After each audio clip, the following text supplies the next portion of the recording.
Well, the Monaco Grand Prix, I mean, Singapore Grand Prix, well, it might as well be a Monaco Grand Prix because of how boring and dead and everything it was. It's officially the new Monaco, I guess. Well, it's Monaco 2.0 because nothing happens.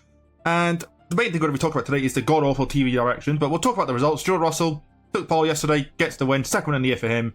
Great job for him. Verstappen, started P2, finished P2, still remains winless here in Singapore.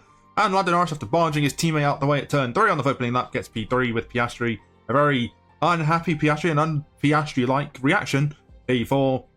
He had Antonelli with a good result in P5. Ferrari were nowhere with Leclerc in 6th, and Hamilton had no brakes for the final 3 laps, ended up in 7th. He's probably going to get about 20,000 penalties for it, but who cares?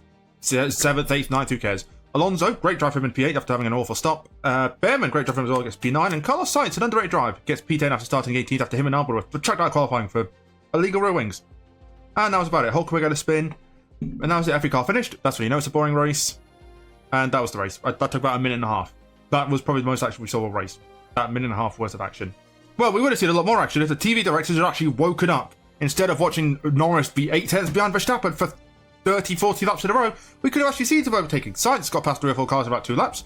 The midfield was changing up. I mean, if you like, you had Gasly went down 2 places, he went up 2 places, I would go 3 places, now he's 2 seconds behind. You had, who else was in that mess? Lawson was in that mess, Colapinto was in that mess, Stroll and Colapinto were side by side everywhere. We didn't even see the Antonelli overtake on Leclerc for P5 at the time. They were just so focused on Lando. I mean, it's obvious because it's Lando Norris, British bias, obviously. But he didn't do anything. It was obvious he wasn't doing anything. But no, let's just watch that for 40 laps. And then, even in the freaking podium cooldown room, Austin Distry, George Ross, they do this on purpose, surely. They have to at this point, because they're doing it genuinely. They'd fire them on the spot now. Well, I say that, they should have been fired 15 years ago.